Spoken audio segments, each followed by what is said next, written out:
Well, good afternoon and welcome to Live Impact News right here on 13 News Now Plus. It is 1:01 p.m. The day is December 29th. We are nearing the end of 2025, and it is, of course, a Monday afternoon here on Live Impact News. Now, this is my first time doing a streaming show in 14 days. We enjoyed ourselves during the Christmas break. We also had a couple days here on Live Impact News where we did some sort of more unique and special things to fill our time slot instead of an actual live stream. So I am going to be easing back into things today, and I welcome you to join me in that endeavor. And no worries, because we will be guided the entire time by super producer Sarah Calloway. Sarah, welcome. How are you?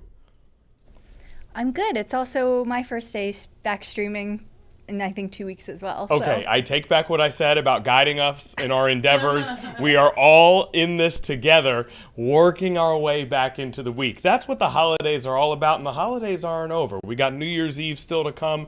New Year's Day, of course, a very special day as well. So we are still in the midst of the holiday season, but with Christmas in the rear view, we kind of look ahead to getting back to a normal schedule, sort of that sense of routine that returns every time the year turns. And it is nearly 2026. But before we get to 2026, we must get to a little bit of weather for the end of 2025. And no person better to help us do that than Taylor Stephenson. Taylor, are you with Sarah and I on the whole getting back into this thing, or are you? No. No, I've worked the weekends. I've done the streams. I've done all the shows today. No, I'm definitely already in the swing of things for sure. Okay, good. That's exactly what we need. That works perfectly for us. We do have someone here who is kind of back into their routine. Did you at least get some sort of break, some sort of vacay? Oh yeah, I was off for Christmas and Christmas Eve, so that was nice. Okay. So I went home, but sometimes it's nice to have your own space. So I'm glad to be back and in my own space. I did enjoy having time with my family though. And week in and week out during the year, we do so much work, especially you guys, kind of the around the clock attention that weather requires, that of course you always look forward to vacations and days off. But then it is nice to regain a sense of appreciation for what we do and for our time here at 13 News Now, so we don't necessarily take it for granted. So I love that you have that. You've come to us not only with a little bit of normalcy, but with a sense of gratitude, and we appreciate that, Taylor. Oh yeah. And I have a lot of gratitude for the weather out there today. I know that it's a little cloudy and rainy, but it is so warm out there. It is. The only problem for me, I don't mind the cloud cover. I really don't even mind the rain. It's how windy it is. It is super windy. And unfortunately, as we get into the next few hours, we're going to see easily a 20-degree temperature drop here in Hampton Roads and northeastern North Carolina. So we're going from this to that. 67 degrees is our high today here in Norfolk. Tomorrow morning, so around 8 a.m., 7 a.m., 29 degrees. And that's just the air temperature. That's not how it's going to feel in the morning. So we're going to talk about the feels like temperatures for the morning time as well, and then how cold will be for the New Year's Eve and New Year's Day celebrations. Right now, though, you can kind of see where that cooler air is starting to seep in. The colors that are in the blue and the green are cooler air, places with cooler air, if I can get it out, places with cooler air. And if you see the yellows getting more orangey, that's going to be your warmer places. 71 degrees this afternoon in Elizabeth City, 66 in Norfolk, 67 in Virginia Beach. So no surprise that Connor and I have seen people walking on the ocean front this afternoon. But look at that area that's in the top left portion of your screen. This is the colder air that is yet to come here in Hampton Roads. That's going to seep in, and that cold air will change the game for us tomorrow. All a part of this cold front. You can see it crossing through Hampton Roads at the moment, and I'm going to go ahead and zoom in. Oh, that was way too far. Here we go. Zoom in, and you can see that it's crossing through the south side and northeastern North Carolina at this point. A few showers that are lingering around that. And the showers right now moving into Emporia and Franklin, into Como, Ahoskie, just into Waverly now in Surrey. This rain is very light, though. It's nothing that's going to be really too impactful. We do need a little bit of rain here in Hampton Roads, so it's welcome. But I know it can be just a nuisance for those who may be traveling or about to hit on 264 or 64 or I-95 as you're heading to your New Year's Eve locations for the holiday. So just be careful, but nothing too wild going on now. A few isolated showers around the Middle Peninsula that'll eventually make it to the Eastern Shore. And you can see that our models are doing very well picking up the location of the rain at the moment, maybe overdoing it when it comes to how much rain we're seeing, but location is really the most important part of this forecast for today, and it's doing a pretty good job. So temperatures in the 60s and 70s will linger through about 2 to 3 p.m. Rainfall for the heart of Hampton Roads and northeastern North Carolina comes around 2 to 3 o'clock. Once we get to 5 p.m., there is no more rain in the picture. So it's going to be a very quick moving system. Behind that system, though, is where the colder air comes in. Northwest winds will pull in that cool air. Temperatures will drop off to the upper 40s and lower 50s. Wind gusts as high as 40 miles per hour. So a very breezy evening for us. Temperatures continuing to drop. So by the time we get to 1 a.m. tomorrow, temperatures inland will be in the upper 20s and lower 30s. Around the coast, just barely at or above freezing. And you can see, feels like temperatures are in blue. The actual air temperature is in yellow. We're going to be feeling more like the lower 20s on Tuesday morning, which is tomorrow morning. Places inland will feel more like the teens. Temperatures will be right around freezing. That's the white temperature. As you get into the afternoon, high temperatures will climb scrape barely into the 40s, but it's going to feel more like freezing in those blue colors. So make sure to bundle up all day long tomorrow. And unfortunately, Jack Frost is not only nipping at your nose, but standing on your doorstep, because this cold air is going to continue for the remainder of 2025, which technically is only one more day after that, but into the first parts of 2026 as well. Temperatures as you're heading out for your New Year's Eve celebrations on your Wednesday night will be in the lower 40s, upper 30s. So cold, but good news is no wet weather in sight at all. So even if you're going to be freezing cold, at least we're not adding any type of cold rain or snow or sleet on top of that. And that means that any fireworks celebrations you go to, they will go off without a hitch. It's just going to be one of those nights where you will have to bundle up, have the hat, the scarves, and the gloves as you're heading out and about. There is a lot of relief in sight for a lot of the lower 48, but not so much as you get here into Hampton Roads. If we can zoom in here, I'm going to go in here into the graphic and zoom in here so you can see where, wow, we're showing you all the 40 stuff. What did we get transported to here? Yeah, we got transported into the Z plane. Okay, anyways. That's a whole nother plane of existence you just took us to right there? Do you not know there's a Z plane? I've never been a part of this before. Can we go back there for a second? There's an X plane, there's a Y plane, and there's a Z plane. That's just like that's what gives you that 3D look. Oh, okay. Yeah. All right. Well, maybe we'll talk about calculus after this. If we have time at the end, we can head back over there. Okay. So we're gonna zoom in and ignore that text box. I'll actually get rid of it because it's not going to be as well. It can be accurate a little bit as we get closer. I'm just not going to put it over the blue area. Oop. And then we're going to do this. Okay. So here we are in Norfolk, and you see that we have that one blue area. Everywhere else through Virginia is likely going to be near or above normal. From southeastern Virginia through the Delmarva Peninsula up into Jersey and eastern Pennsylvania, we are one of the only places in the United States where we will see below normal temperatures for the middle of the month. Look how everyone else has above normal temperatures likely from January the 6th to January the 12th. So not really much relief in sight when it comes to seeing any warmer weather.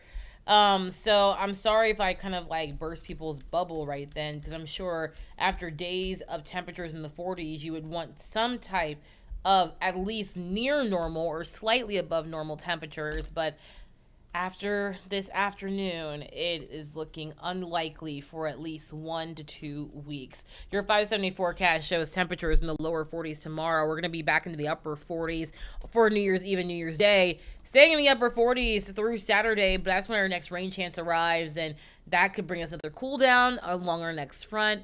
While we'll be sunny, we'll be cold again early next week, highs at best in the mid 40s.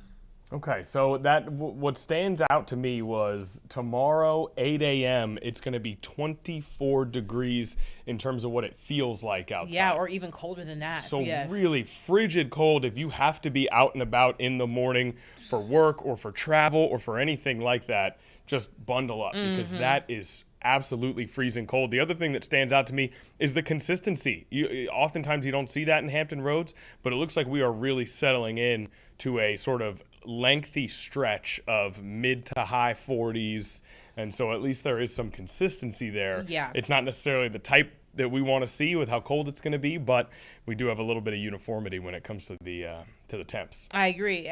I wish it could be warmer, but Yeah. at least, like you said, consistency is key. Okay, so get a walk in today if you want to do some outdoor stuff. And you said, what time do we expect rain today?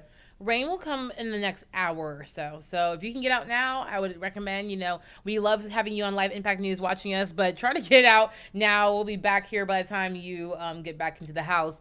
Or I guess if you want to torture yourself, you could take yourself out tomorrow morning. But I was out there yesterday around 5 o'clock-ish, and it was only in the upper 40s, which is not bad. But then it was windy, and that ruined everything. So it's like the wind is what's really going to make tomorrow feel so cold. So really after about this afternoon, evening, there's not going to be much of warmth at all over the course of the next 7 days. Yeah, really evidenced as how much colder those feels like temps are than the actual temps. That wind is going to be a big difference. But luckily, the kiddos, I believe, are probably off through New Year's Eve. Yeah, for sure. So you won't have any, sort of frozen bus stop waits. So that's definitely a plus. Okay. So that is what we're looking at. A little bit of warmth today, and then it's going to get really cold, but no precipitation after today until the weekend. Right, correct. Okay. What else do we need to know about what's going on with the weather? Nothing else. I mean, it's a very, very calm pattern once we get past this huge temperature drop. Okay, but we do like a calm pattern. Yes. Especially in the 757 where it's up and it's down. And then, as you said, New Year's Eve, bundle up if you're going to be out and about doing some things. And don't forget, on New Year's Eve, if you are going out and you're like, you know what, we're going to be inside for this party or for this, restaurant or bar or wherever we're going, don't forget that there is an Uber coming to pick you up later. And that Uber could take 20 minutes to get there. Yeah. So you might be waiting around outside. So make sure, just have your provisions. No need to skip a jacket on New Year's Eve. We know you want your outfits to shine, as do we. But usually there's like a coat rack or something or a booth where you can throw that jacket. Make sure you're bundled up. Okay, Taylor, now it's been so long now. The only reason I feel comfortable doing this is because I know that there has not enough time. I'm still scarred. I already know what you're about to bring up. I'm so scarred. I thought that maybe 10 days was enough days. Has it been 10 days already? It feels like it's been 24 hours. I know. Do you we can talk about it. Do you want to do a retrospective? Do you want to? Sure, we can. What's the best way? How can we help? There's nothing. I mean, maybe you can help us recruit players. Okay. Get better coaches. We're of course talking about Oklahoma versus Alabama in the first round of the college football playoff. What I thought was a really good showing by Oklahoma. A great start to start the game.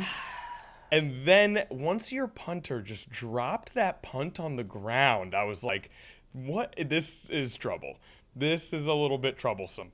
But instead of focusing on maybe some of the bad that came with that game, perhaps we focus on some of the good that comes with a tremendous season by the Oklahoma Sooners. I was about to say, there was nothing good about that game after the first quarter. Yeah, they had a great season. I mean, I feel like with how much inconsistency the team has when it comes to quarterbacks, I mean, we don't really keep them very long. I think that they do a pretty good job of actually having consistent winning seasons. And I mean, I think they won 11 games this season. That's a great season. And please fact check me on that, Connor. 10-3. 10-3. That Okay. would have been the 11th win. Okay, got it. Which So- I can imagine you probably started counting that as a win. Well, in when it quarter was one, 17-0. it was 17-0. I was like, oh my gosh, this is great. We're doing great. And then I just think that Oklahoma is just not a four-quarter team. I just cannot understand how you blow a lead 17-0. We did it before when we played Georgia in the Rose Bowl, and we're the only team ever in playoffs history to blow a 17-point lead ever, and we've done it twice. And we've never won a playoff game, and we've been in 5. It's just very embarrassing. And But let's focus on the fact that you've been in 5 playoff games. That's very impressive. But what does that mean if you win none? It's like, I feel like at one point, the playoff selection committee is going to be like, are they even worth putting in the playoffs because they can't win, against, and now I will say we've been against, Alabama twice, Georgia, all the big dogs, LSU. Yeah, LSU. Yeah. So, I mean, it wasn't any, like you said, big dogs. They're not little dogs. It's not like teams that, okay, we really should have won. But it's still annoying, and I feel like at a certain point, the committee is going to be like, I don't think that Oklahoma is playoff worthy. Fair enough. But guess who's not in the playoff? Texas and Oklahoma State. Your two That's rivals true. That's are true. sitting at Oklahoma home. State never had a chance. Now, did the People's producer, Nia Campbell, did she provide you some comfort during that experience? We talked about her maybe coming over. She didn't come over. She didn't come over. Okay. She was busy with work. She was editing a lot of our extra stuff that we did here on Live Impact News. Okay. But, with the way that game went, perhaps good that you were able to just fully express yourself. Yeah. On Wait, your she own. did come over. She came over after she got off work, but she got off work late. But it was like, by that time, it was like the second half, and it was kind of over at that point. Yeah. It was tied, but once they got that pick 6, I was like, yeah, we're not going to win this. The pick 6 hurt. It hurt. It Right hurt really before bad. the half of pick 6. But It it hurt. seems like you've got a coach. Yeah, Coach Right. Venables, he seems like he's good. Not really concerned about him. I'm just like, I feel like we can never have a full team either. It's like we have great defense this year. We had horrible defense for years, and it was just like an offensive match when you had Baker Mayfield, when you had Kyler Murray, when you had Jalen Hurts. It was just touchdown after touchdown after touchdown. But then we couldn't stop anybody from scoring touchdowns. Now we can stop people, but then we can't score. So Yeah. it's like we can't have both at the Can't same have time. it all.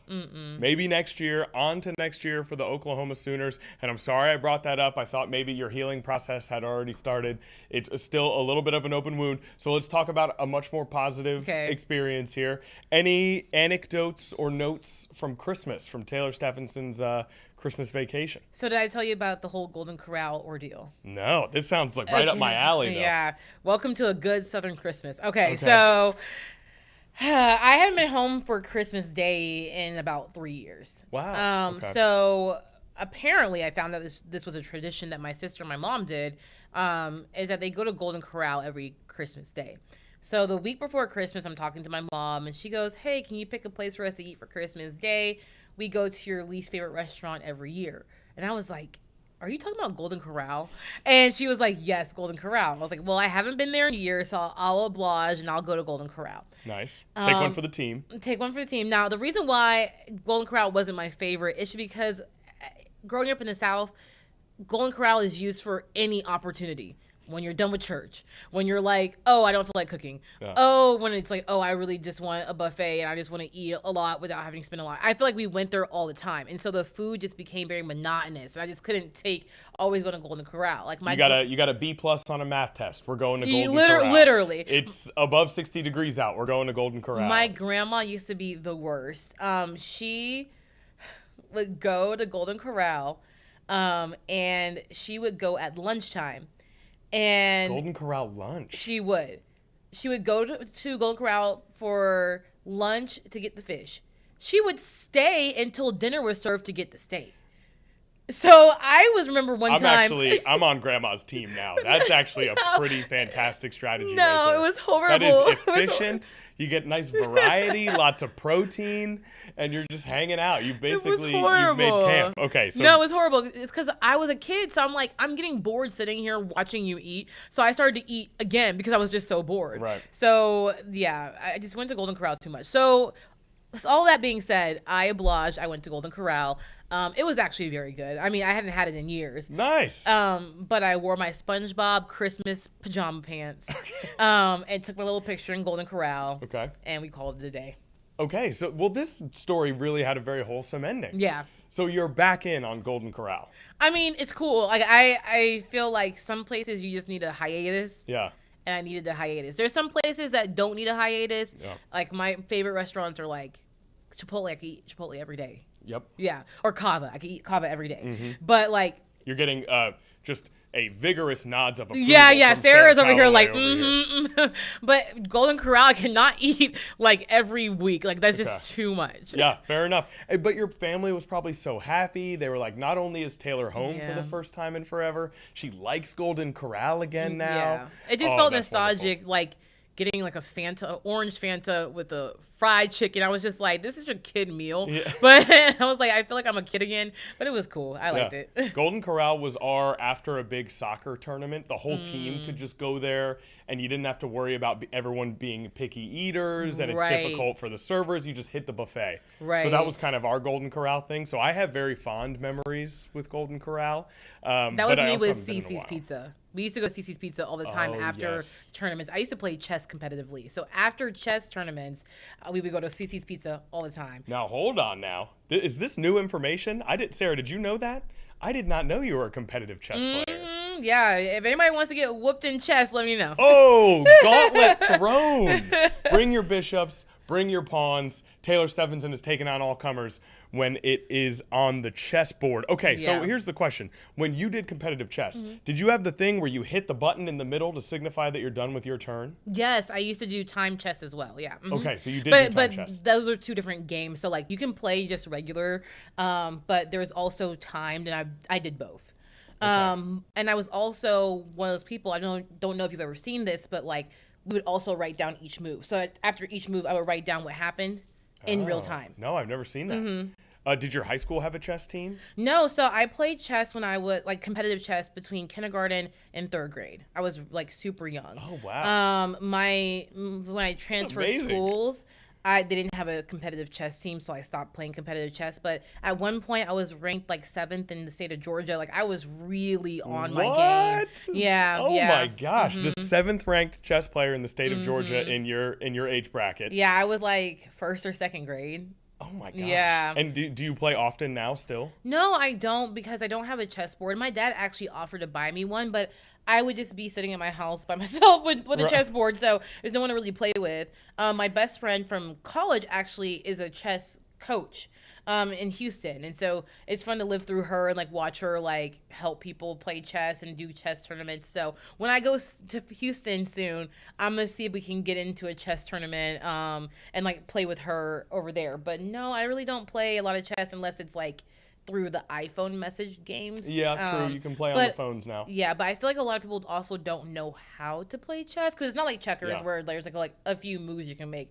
Chess is pretty complicated, Right. so I only play with a certain number of people. That's fair. And if you're a chess expert, then it's actually, isn't it like a little more difficult to play against someone who doesn't know what they're doing because you at least have an expectation of certain moves and you form your strategy around that? Well, no, I think it's easier because then I can like win easy. I don't know, like Oh, I so feel you like just yeah, get in there and dominate. Yeah, I'm just like, oh, you're done. But playing against like my best friend or other people, like it actually provides a challenge, and I'm like, okay, like I have like recently since I started like playing again a little bit here and there, I have lost a few games. I've lost my little I've really lost a lot of my skill since I was younger. And not to say like I can't play chess, but I used to beat people in 4 moves. I used to know all the tricks and stuff like that. So Yeah. I don't know those tricks anymore. But I still enjoy playing chess. So if anyone wants to play me in chess, or if you want me to teach you how to play chess, then we can do that too. Okay, now Eugene Daniels in the house here. Eugene, were you aware of Taylor Stephenson's chess career? Is that something that you knew about?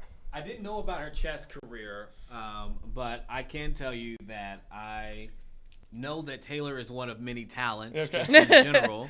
So it does not shock me that she would be excellent in chess. Okay, not only excellent in chess, top 7 in the state of Georgia as a youngster. Yeah. Amazing, and an amazing way for us to end today's forecast, which took a number of different turns. Yeah, I did. And we must end it because President Donald Trump is now on our screen, on our live feed, as he prepares to welcome Israel's Prime Minister, Benjamin Netanyahu. We want to toss it out to that live event now. I believe it's at Mar-a-Lago in Florida. Let's go live. We don't have any sound just yet, it looks like, but the president appears to be waiting for Prime Minister Netanyahu's arrival. So let's go live and listen in here right now.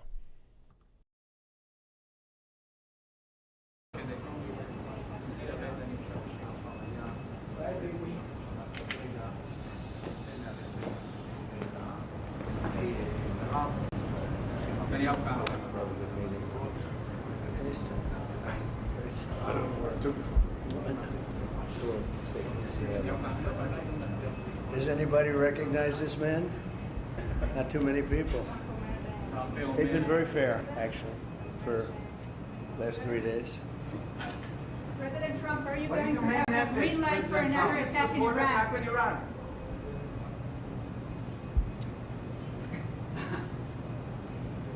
Okay? Go ahead. Mr. President, how quickly should the folks move to phase 2 of the peace plan for Gaza?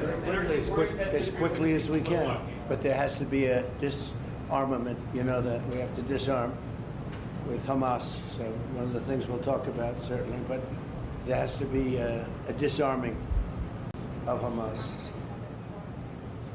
Otherwise, very quickly. Yeah. Can you say anything more about the explosion in Venezuela that you mentioned in a radio interview? Did the military do that? Can you share more details about Well, that? it doesn't matter, but there was a major explosion in the dock area where they load the boats up with drugs. They load the boats up with drugs. So we hit all the boats, and now we hit the area. It's the implementation area. That's where they implement, and that is no longer around. Is that the only strike that the U.S. has done? I don't want to comment on it. President Trump, yesterday there was an explosion overnight and the Russians say that Ukraine tried to hit the residence of President Putin. Do you have any information? No, I don't know about it, actually, and I don't, I just heard about it, actually, but I don't know about it. No. Did you speak with That would be too bad. That would not be good. What was the outcome of your telephone call with President Putin this I morning? had a very good talk this morning. I waited till this morning because it was pretty late by the time we finished, like 2:30 in Russia, 2:30 in the morning. And we had a very good talk. We spoke at 8 o'clock in the morning our time, and it was a very productive talk. I mean, we have a few very thorny issues, as you can imagine. He knows about thorny issues probably better than anybody in the world, but it's working out. We have a couple of issues that we're going to get resolved, hopefully, and if we get them resolved, you're going to have peace. You're going to have Ukraine losing 26,000 soldiers a month. Can you believe it? A month, 26,000 young, beautiful soldiers, and plus some people in Kiev, and relatively small, but a lot, you know, still people, and it's a lot of people. But 26,000 soldiers were killed last month. Yes, please. President Trump, are you going to allow Turkish forces, or do you expect Turkish forces to be stationed in Gaza? So I have a great relationship with President Erdogan, and we'll be talking about it. And if it's good, I think that's good. And a lot will be having to do with Bibi. We're going to be talking about that. But Turkey's been great, and he's been, you know, excellent as far as I'm concerned. I don't know about you. To me, he's been very good. Can you guarantee that? Sure. Can you tell me a little bit about your relationship with Prime Minister Netanyahu and how important it is for you to see him be pardoned by the Israeli president? Look, he's a wartime prime minister. He's done a phenomenal job. He's taken Israel through a very dangerous period of trauma. Israel, with other people, might not exist right now, if you want to know the truth. That's a pretty big statement, but it's true. I feel that.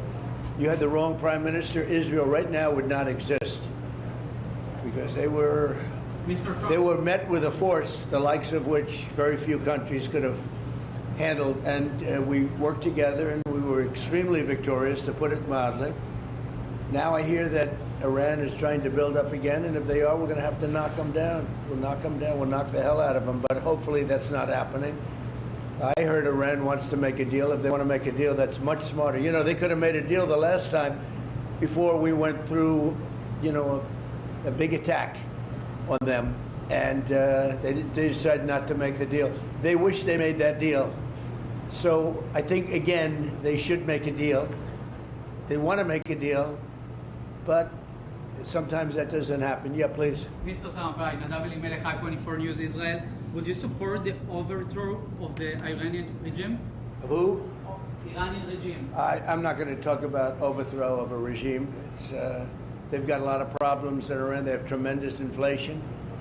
Their economy is bust. Their economy is no good. And I know that people aren't so happy, but don't forget, every time they have a riot or somebody forms a group, little or big, they start shooting people. You know, they kill people. And the people tend to... I've watched this for years. There's tremendous discontent. They form 100,000, 200,000 people. All of a sudden, people start getting shot. And that group disbands pretty quickly. So I've watched it for years. They're vicious, vicious people. Yeah. Mr. President, will you support an attack, Israeli attack on Iran if Iran will not have a deal? If Iran will continue with their ballistic missiles and also nuclear weapons? If they will continue with the missiles, yes. The nuclear, fast. Okay? One will be yes, absolutely. The other was, we'll do it immediately. Mr. President, one of us from Channel 12 News. What are your plans regarding Gaza for the next few weeks? Well, we're going to be dealing on Gaza. That's why this very great prime minister is here right now. We're talking about Gaza. We're talking about a lot of things. We have about 5 major subjects that we're discussing, and Gaza will be one of those subjects. Mr. President, can you guarantee that the last hostages, Ran Philip, will be released before we continue to the second phase of the Gaza plan? Well, let's put it this way. Every hostage just about that's been released was released because of me, Steve Witkoff, Jared Kushner, my whole team, Marco Rubio, Pete Hegseth. They were all released because of us. None were released in the Biden administration. None. They were all released because of us. Then we had a lack of releases with respect to the dead. And all of a sudden they started coming back because I said, nope, you said you could even. We have one wonderful young man whose parents are right now inside. And he's, what beautiful parents, a beautiful brother, sister, and like a beautiful family, and they're waiting for their son. It's the only one left, and we're doing everything we can to get his body back. And the parents just said, hopefully he's alive. And I said, I'd love you to think that way. Okay? President so we're Trump, doing everything we can. do you have President Trump, Out of all of these people, and I'm not just talking about the final 20. Right.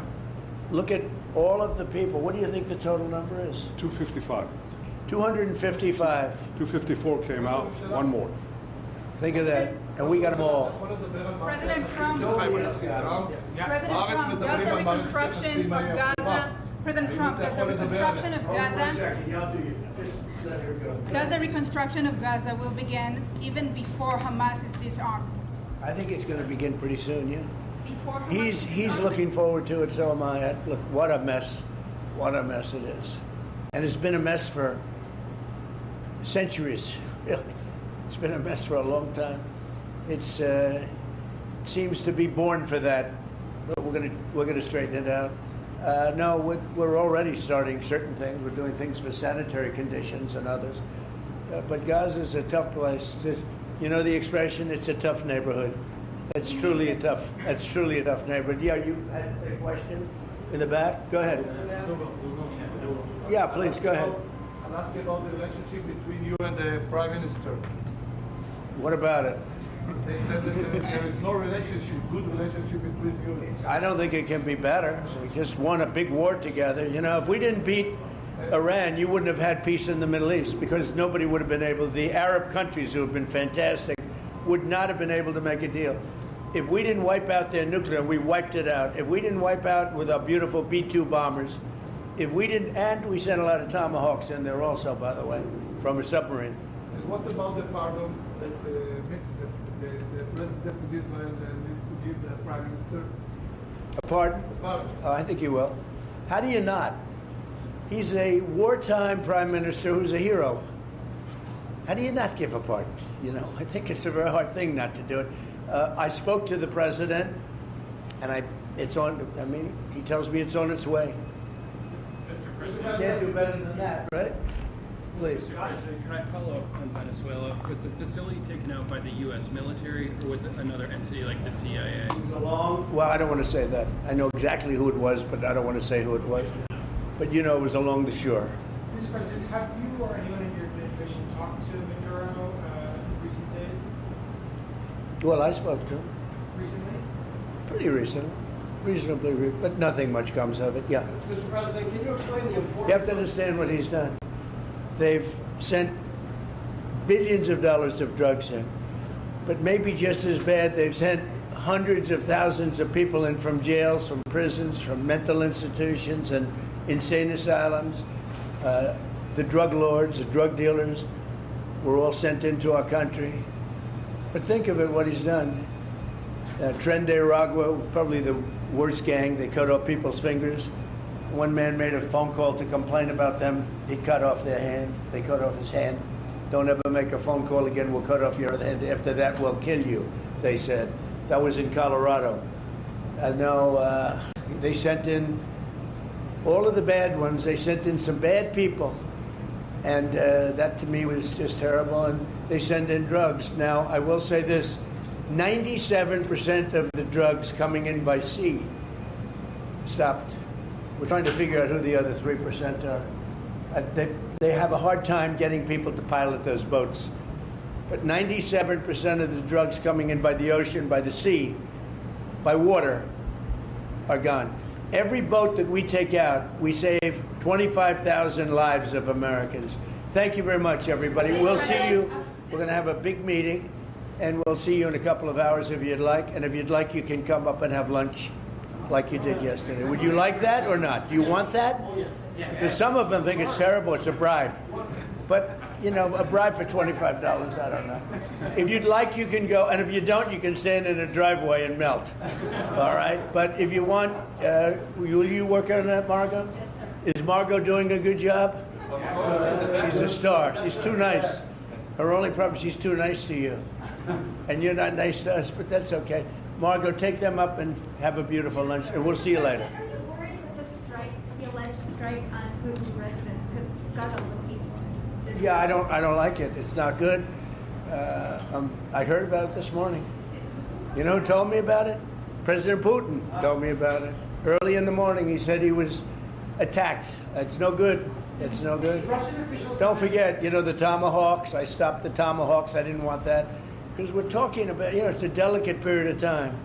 This is not the right time. It's one thing to be offensive, because they were offensive. It's another thing to attack his house. It's not the right time to do any of that, and can't do it. And I learned about it from President Putin today. I was very angry about it. Please. What? Well, it came out. Well, we'll find out. I mean, you're saying maybe the attack didn't take place. It's possible too, I guess. But President Putin told me this morning it did. One question, Mr. President. Can you expound on the importance of a strong relationship with the state of Israel? And Mr. Prime Minister, you called President Trump the strongest friend for the state of Israel. You worked with numerous administrations, numerous presidents. Can you expound on that? What makes President Trump such a strong friend for the state of Israel? Why don't you go first? I'll say it again and again and again. We've never had a friend like President Trump in the White House. It's not even close. And I think you can judge that by not merely by the frequency of our meetings, but by the content and the intensity. I think Israel is very blessed to have President Trump leading the United States, and I'll say leading the free world at this time. I think it's not merely Israel's great fortune. I think it's the world's great fortune. Well, I just want to say that it's very important who the Prime Minister and President of Israel is. We have a great relationship. It was an honor to speak before your leaders. That was a great honor for me. I think it had not happened before, or something they told me.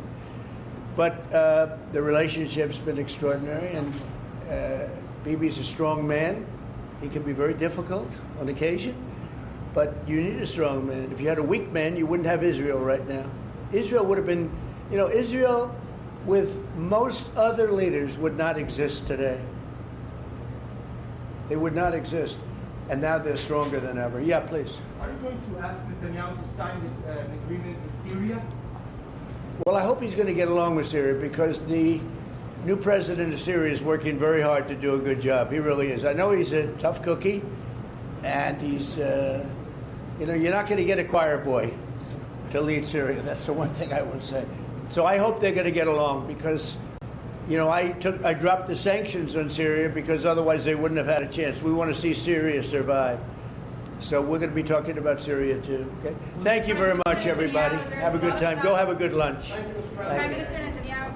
Thank There's a lot of facts regarding. After you hear these things, I think better to quit now. Thank you. Thank you. Okay, President Donald Trump and Israeli Prime Minister Benjamin Netanyahu speaking out front of Mar-a-Lago before they head into the resort for a meeting today. Really, at times during that, just singing each other's praises. President Trump saying Israel with most other leaders would not exist today, and saying something to the effect of now they're stronger than ever or better than ever during his chat outside of Mar-a-Lago with Benjamin Netanyahu. There were press gathered who were asking them questions. They sort of stood there and did a question and answer before heading inside. Now, we do not know if we'll get a live feed of any part of their activities inside Mar-a-Lago, if there will be another meeting that we are privy to from a media standpoint. But if there is, we certainly will go live out to that meeting. More discussions to come when it comes to the peace deal between Israel and other areas of Gaza, as there still are more steps to be taken in making sure that that is a long-lasting ceasefire between Israel and Gaza. That is something that has was sort of put into place without being fully fleshed out in terms of every single step, and now there are still more steps that need to be taken when it comes to the ceasefire in Gaza. And there is plenty more information to come as far as that meeting goes. But there is a meeting that has already concluded between President Donald Trump and a major world leader in the midst of international conflict that took place yesterday. That is President Donald Trump with Ukrainian President Volodymyr Zelensky. Again, that took place yesterday. And we're going to play some video from that particular press conference. And again, similar to how we spoke about a ceasefire between Israel and Gaza that needs more work, or at least where there are more steps to be taken, I would say, is maybe the best way to describe that. Ukraine and Russia are working towards a peace deal, or at least President Trump has been pushing for peace.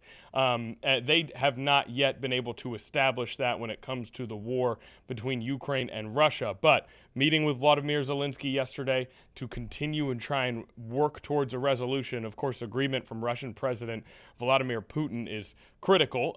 Before the meeting, ABC News reports that Trump did, in fact, speak with President Putin by phone, according to a Kremlin aide. So President Trump talking to both Zelensky and Putin yesterday.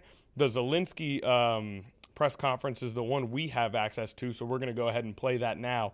Again, this was recorded yesterday, Sunday. We're listening in now. Ukraine President Volodymyr Zelensky and President Donald Trump. Well, thank you very much. We had a terrific meeting. We discussed a lot of things. As you know, I had an excellent phone call with President Putin that lasted for over 2 hours.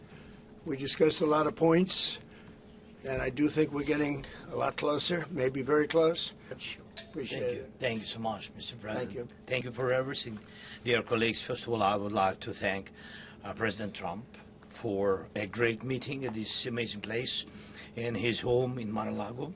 And we had a really great discussions on all the topics, and we appreciate the progress that was made by American and Ukrainian teams in these recent weeks.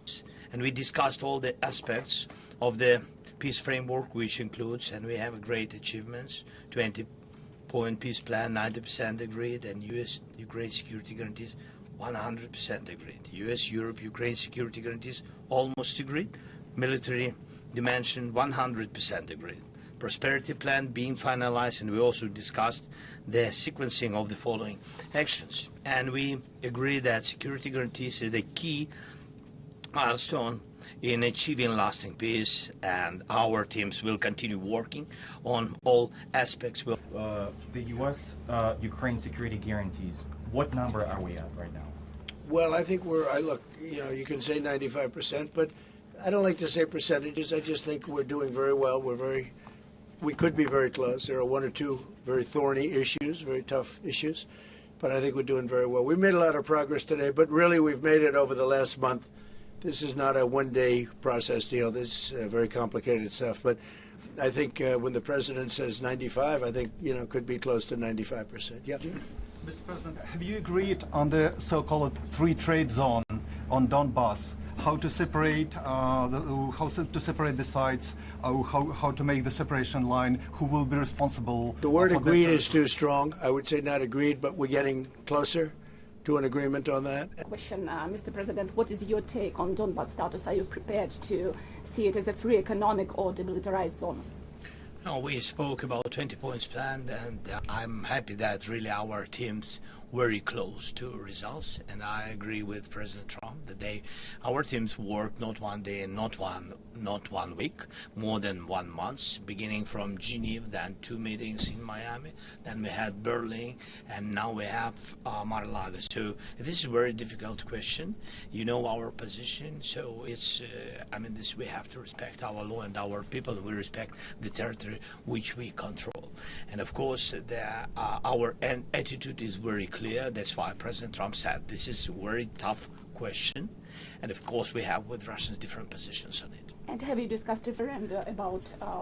When we speak about referendum, we spoke that it's one of the key. We can have referendum on any kind of points of this plan. I said that we can use referendum like for the plan, or we cannot use referendum. It's one of the key. We can use this possibility of Parliament to vote according to the law or to have referendum. Doesn't matter. This referendum, if the plan will be very difficult for our society, very difficult, of course our society has to choose and has to vote, because it's their land, the land not of one person, it's the land of our nation for a lot of generations. They'll probably have to get their plan approved by Parliament or by referendum of the people.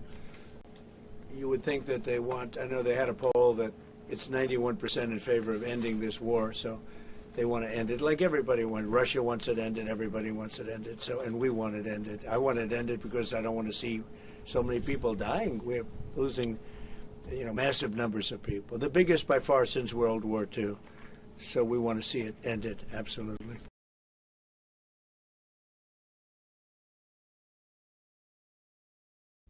All right, so that is the first half of the content that we have from President Zelensky's trip to visit President Trump, and we are going to pull up the second half now. Sarah, give me the go-ahead when that's ready to rock. Okay, we are ready to go. Here's the second half of that very same event with President Zelensky and President Trump. In your mind, sir, what are the thorniest issues still unresolved after the? Well, I think the land you're talking about. Some of that land has been taken. Some of that land is maybe up for grabs, but it may be taken over the next period of a number of months. And you're better off making a deal now. Do you anticipate going to Ukraine if you can get to an agreement? And I know I have no problem with doing it. I have no problem with doing it. We don't anticipate it. Would like to get the deal done and not necessarily have to go. I've offered to go and speak to their parliament. And, if that would help, I don't know if that would help. I think it would probably help, but I don't even know if that's... You're welcome. Behind you? And how about where are you from? From Ukraine. Good, I had a feeling. Public broadcaster. Good. And how about Zaporizhzhia nuclear plant? Have you discussed this question? When what? Zaporizhzhia nuclear plant. Yeah, we discussed that at length today. As you know, it's in pretty good shape. It can start up immediately, almost immediately. And it's one of the things I discussed with President Putin. And they were talking about the nuclear plant that's probably the biggest in the world, just about the biggest anywhere in the world. Can you believe that? And President Putin's actually working with Ukraine on getting it open. He's been very good in that sense. He wants to see that. President, you said this morning you weren't a deadline guy. How long do you think it'll take to get this last little bit, as you say, finished? What are we talking about? So if it went really well, maybe a few weeks. And if it went poorly, longer. And if it went really poorly, it's not going to happen. That would be a shame. There's that chance also. It's possible it doesn't happen. But, in a few weeks we will know one way or the other, I think. But Mr. President, you in the past have suggested a trilateral meeting between both Presidents Putin and Zelensky. Right. Is that something that is also on the docket? I see that happening, sure, at the right time. I saw a very interesting President Putin today. I mean, he wants to see it happen. He wants to see it. He told me very strongly. I believe him. Mr. President, in your conversation with... You're saying that you've said multiple times that you want to stop the killing, and nearly 100 American citizens died in Ukraine on the battlefield. Yeah. What's your message to their families whose loved ones died fighting for you? Well, look, I mean, the message is so obvious. It's what a shame. They died in a foreign country, and some are celebrated people. They're very celebrated. But so sad that a thing like that would happen. Yeah. So in your conversation with President Putin, did you discuss what responsibility Russia will have for any kind of reconstruction of Ukraine post an agreement? I did. And they're going to be helping. Russia's going to be helping. Russia wants to see Ukraine succeed. Once it sounds a little strange, but I was explaining to the president, President Putin was very generous in his feeling toward Ukraine succeeding, including supplying energy, electricity, and other things at very low prices. So a lot of good things came out of that call. President Trump, I know you've sounded an optimistic note here, but what happens in a few weeks if things sputter? What are you prepared to do? They keep fighting, and they keep dying. No good. But if things don't happen, they keep fighting, and they keep dying. And we don't want that to happen. He doesn't want it to happen. President Putin doesn't want it to happen either. Okay? Thank you very much, everybody. Thank you. Appreciate it. Thank Great. you, sir. Thank you. Thank you, sir. Okay, so that's President Donald Trump and Ukraine President Volodymyr Zelensky yesterday meeting at Mar-a-Lago as the war between Russia and Ukraine rages on, despite President Trump's repeated pushes for peace and ongoing negotiations for peace, of which that meeting was certainly a part, and a lengthy phone call, according to President Trump, with Vladimir Putin yesterday of Russia. Obviously, a line that stands out in what we just saw: Russia wants to see Ukraine succeed. Something to that effect spoken by President Trump at this meeting. Russia wants to see Ukraine succeed. These are, again, two nations that are currently at war as we speak. Russia wants to see Ukraine succeed. If that is the case, then hopefully that is a factor in establishing peace between those two countries. For now, negotiations ongoing. In terms of President Trump's meeting with Prime Minister Benjamin Netanyahu of Israel, that ongoing as well, though we still do not have a live feed of any further meetings that may be taking place. So we'll be keeping an eye on that as well. A lot happening in terms of international relations here on this Monday in late December on Live Impact News. Okay, let's take a look around Hampton Roads, shall we? Had Taylor Stephenson in here earlier talking about the day, talking about how, we talked to her starting around 1 o'clock, and she said that there would be about an hour left in the day before rain starts. It's about 1:55 now, so it's likely that parts of our area will see rain here in the next half hour or so. Let's take a look around. What do we have? First, we have the Virginia Beach oceanfront up right now. And it looks nice. I can't, you see people, a smattering of people on the sand down there, a couple of individuals kind of walking around. There seems to be some activity up by the playground over there by Rudy Inlet that we see, and clear skies for now. Obviously, there's a strong layer of clouds, but There is no rain that we can tell so far, and it kind of just looks like a decently nice day at the beach. Certainly a nice day at the beach as far as December 29th goes. Rarely this late in the season will you see this many people kind of walking around the beach and enjoying a little bit of time. But again, it's so warm out today. It's a little windy. We see a small amount of waves sort of cresting into the coast there. It's a little windy, but doesn't look quite windy enough to keep people away from the Virginia Beach oceanfront. Again, you see, if you look over, oh, Sarah just popped up my side profile. Well, thank you, Sarah, for that's okay. I just wanted you to know that Yeah. I had more cameras. Oh, then we have more cameras. Yes, thank you. Not only do we have more tower cams, we have more angles here in the studio. Just got the nice side profile there. But that is okay because we are now headed out to another tower cam here, and this one in particular, we do see some rain droplets on the lens there. It does appear. What area is this specifically? This Sarah? is Norfolk Okay. looking toward Portsmouth. Okay, this is Norfolk looking out towards Portsmouth, and you can see again there is a little bit of rain, slightly gloomier than what we saw at the Virginia Beach oceanfront. But it doesn't look like there's a steady rain or anything, just a couple droplets on the lens here. So that's kind of a real wide shot there. And again, you can see still a little windy out there based on some of the movement of the currents that we see in the water in the foreground here. Can we do, oh, there's that profile again. All right, we're headed out to Hampton. That's Sarah's warning shot. That's how she's telling me we got another spot to go. Okay, let's head out to Hampton, where this is maybe a little closer to what we heard Taylor talking about. This does look, okay, so if you look over to the left, you see that white truck driving down the street there? That street does look pretty wet. It looks like it's probably a pretty steady rain coming down right now as we speak in this part of Hampton. And this is exactly what Taylor Stephenson was talking about when she was doing her weather with us earlier, is a sort of a drizzle that has made its way to Hampton Roads after a very balmy morning into early afternoon here. But you take a look at this, and again, those over on the left where those cars are driving, you can certainly tell that roadway is quite wet, and it is raining and has rained enough for there to be sort of visible water on the ground there. But however, if we go out to the Jordan Bridge, can we go to the Jordan Bridge here, Sarah? And Sarah Calloway already had it pulled up as she knew that that's where we were headed next. This actually looks a little closer to Virginia Beach. I don't think it's rained too recently. Sarah, would you say what we're seeing on the bridge is it maybe just starting to rain? It's kind of hard to tell with the coloring of the bridge there.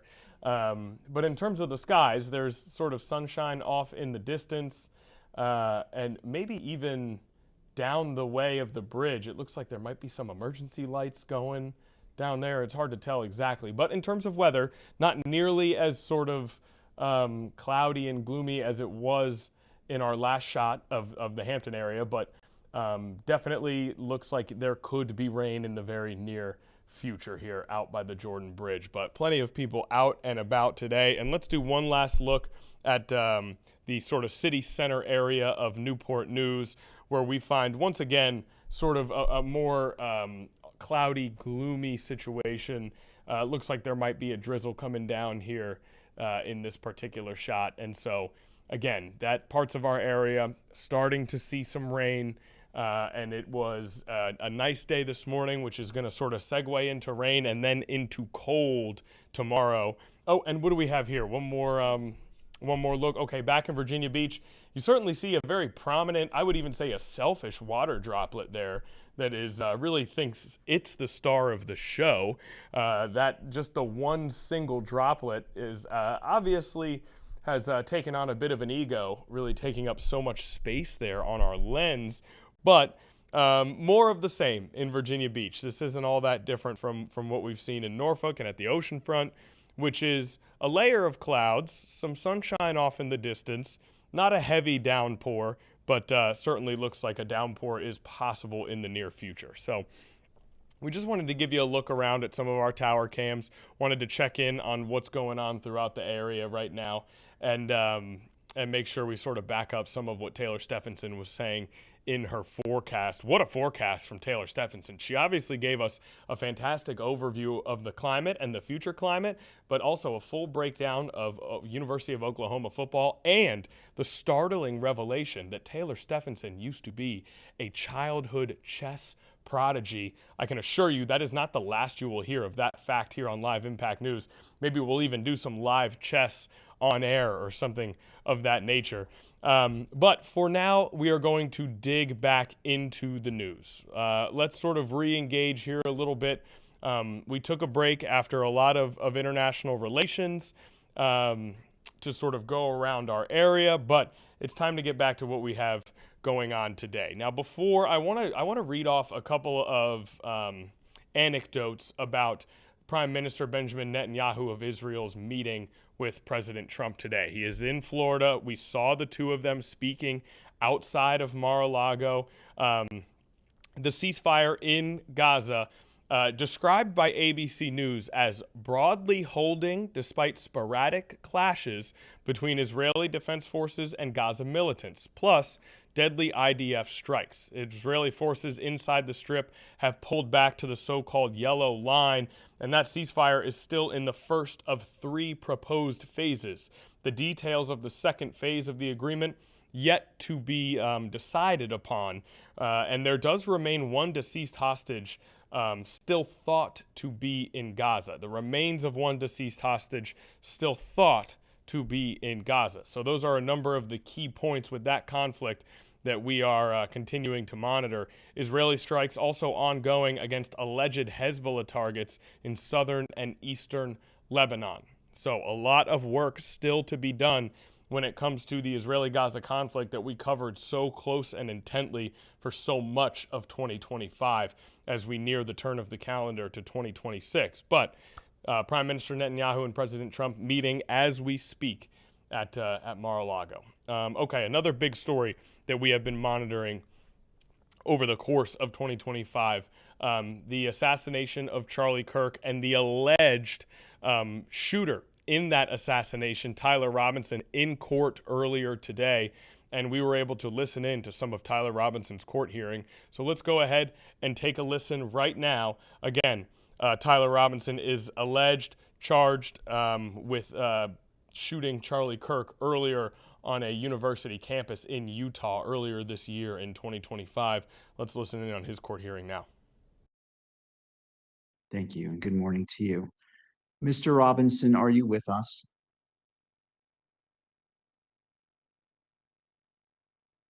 Yes, Your Honor. And Mr. Robinson, good morning to you as well. All right. The court appreciates the patience of the parties while it considered issues raised by the media interveners, an appropriate classification of the transcript and audio recording from the October 24th hearing. The court has taken the necessary time to conduct a careful, independent review of the written submissions, oral arguments, and applicable legal authorities, and to thoughtfully evaluate the matters presented. In doing so, the court has remained mindful of its duty to balance competing constitutional interests.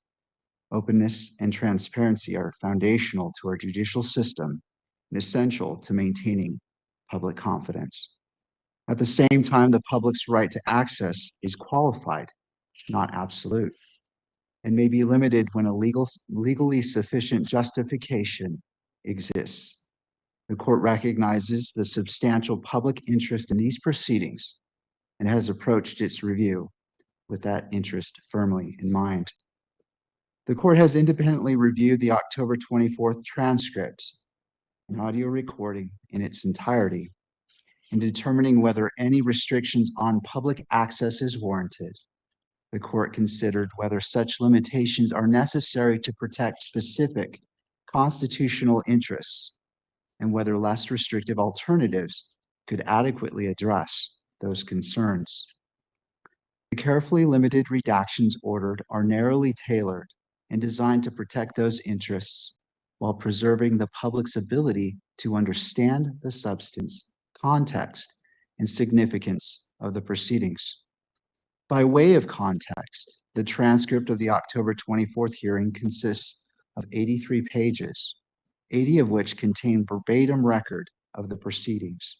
Each page includes 25 lines of text, and the transcript reflects just over 2 hours of the courtroom proceedings. The duration of the hearings was, of that hearing was 2 hours and 19 minutes. The closed hearing held on December 11th included detailed arguments from defense, prosecution, and counsel for the news media regarding what portions of the record should remain private and what should be made public. That hearing likewise lasted nearly 2 hours, during which time counsel addressed these issues carefully, line by line and word by word.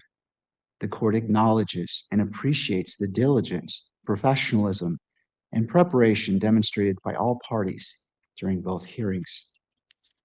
After full consideration of these arguments, the court determined that 246 words, approximately 1 page of the 80-page transcript, should be redacted.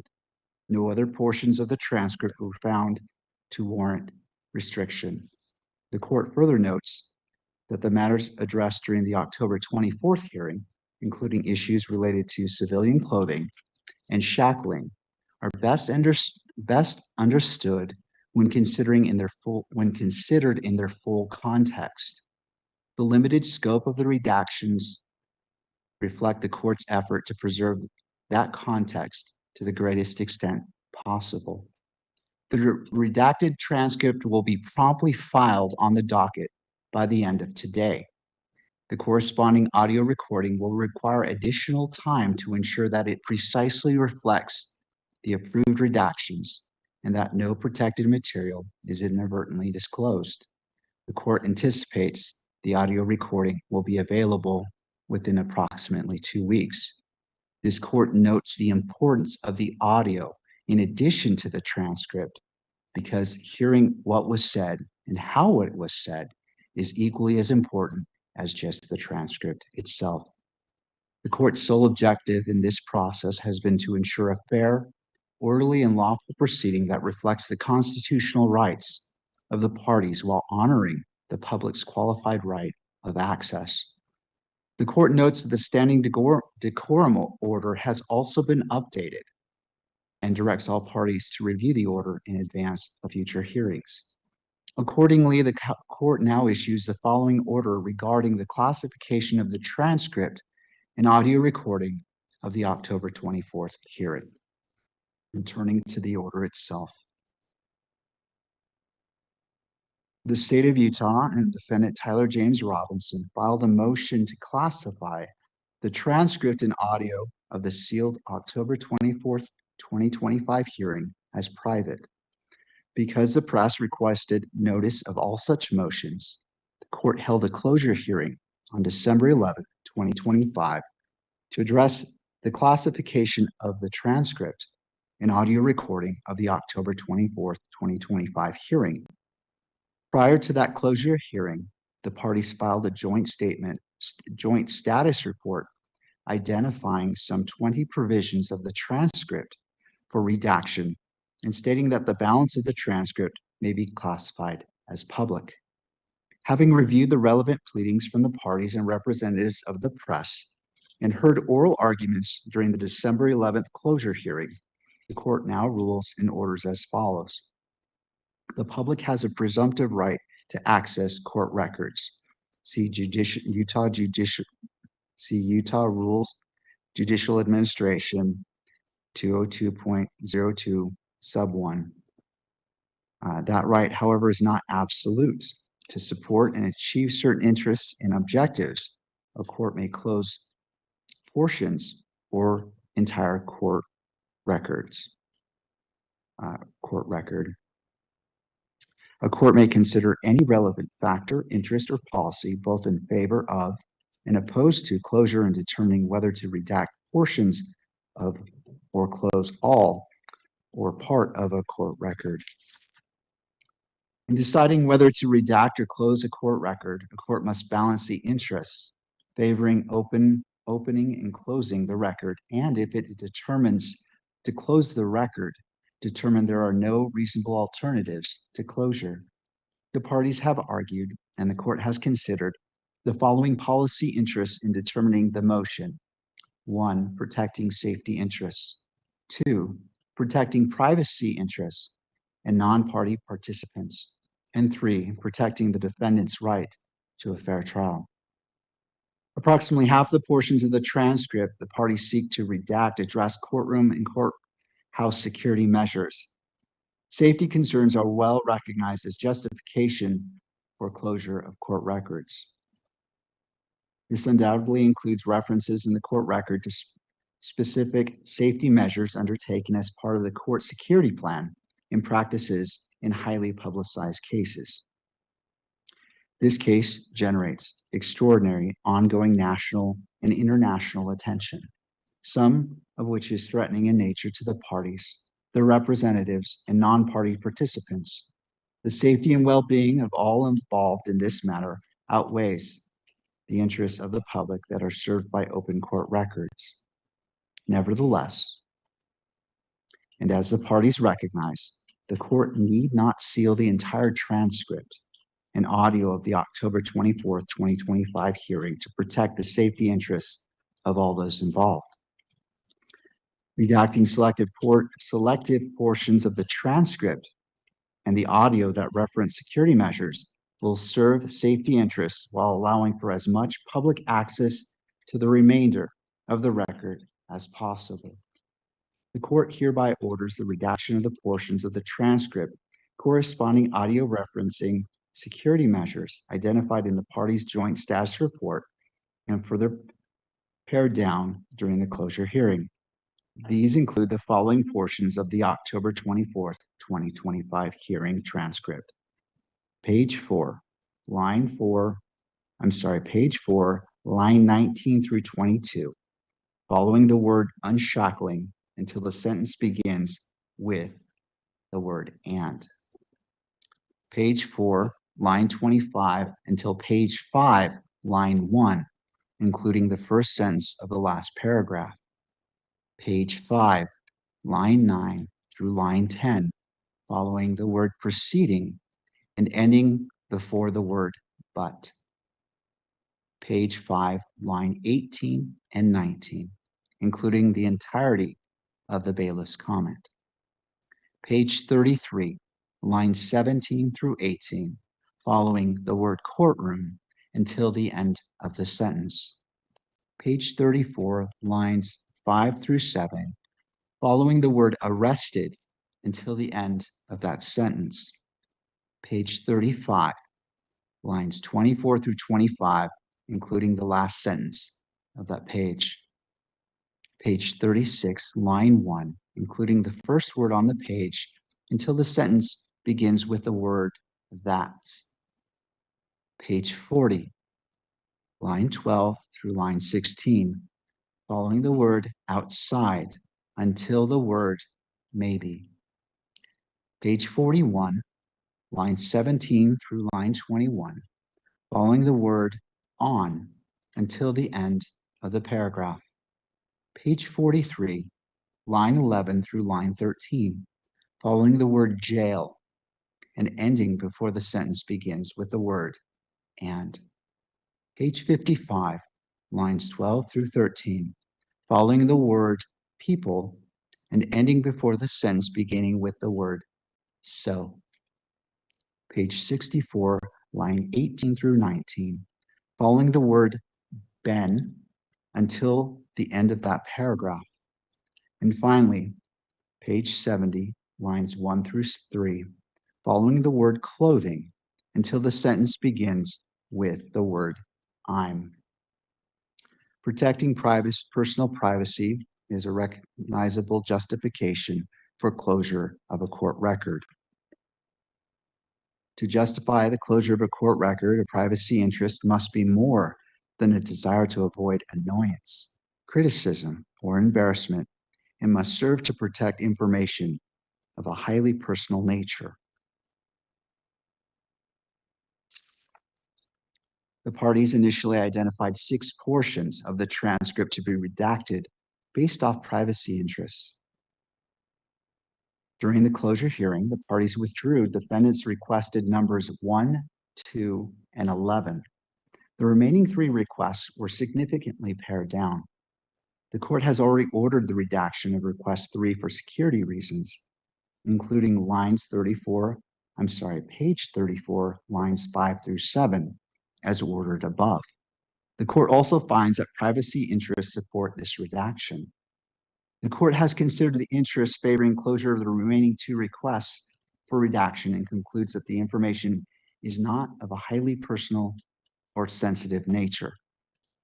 Privacy interests do not outweigh the public's interest in this case. Therefore, the court denies redactions of the following portions of the transcript: page 35, lines 16 through 17, and page 80, lines 22 through 25. The right to a fair trial seeks to ensure that the one accused of a crime will have his guilt or innocence determined solely on the basis of the evidence introduced at trial. Thus, if disclosure of information poses significant risk of endangering a defendant's right to a fair trial, then closing or sealing a court record to protect that information is justified. Nevertheless, when such information has already been introduced to the public arena, there is a suggestion that no additional damage can be done, and the issue of sealing or closing the record becomes moot. Here, the Joint Status Report identified 4 portions of the transcript for redaction, based on the argument that redaction is necessary to preserve defendants' right to a fair trial. The court is unconvinced that the disclosure of the selected portions jeopardizes that right. The information in question is contained in the charging instrument, whether directly or indirectly, as part of the factual allegations made against defendant and already part of the public arena. If this information poses a risk of violating defendant's right to a fair trial, defendant's first line of defense is found in the rules of evidence and criminal procedure. Closing or redacting these portions of the transcript in audio is outweighed by the interests and the objectives served by open court records and mooted by prior disclosures in the information. Therefore, the court denies the request to redact the following portions of the transcript in audio: page 55, lines 2 through 7, page 60, lines 24 and 25, page 61, lines 1 through 6, and 13 through 14, page 64, lines 11 through 17. These portions also refer to a potential non-party witness. The court has considered redaction to protect the non-party participant from risk of retaliatory physical or mental harm. However, the reference is made to that non-party participant during the October 24th, 2025 hearing offers the same but no additional information that can be found in the charging instrument and shared by law enforcement during a press conference. As a result, redacting those portions at this point is a moot issue. For the above reasons, the court orders the following: a transcript of the October 24th, 2025 hearing shall be redacted in accordance with this order and entered into the record, and the audio recording of the October 24th, 2025 hearing shall be unsealed for the purposes of the court clerk identifying the timestamps corresponding to the redacted portions of the transcript, which selected portions, once identified, shall be resealed. No copy of the unsealed audio shall be provided until the identified portions have been resealed. The court will sign this order today, and it will go into the record. Now, turning to the second issue.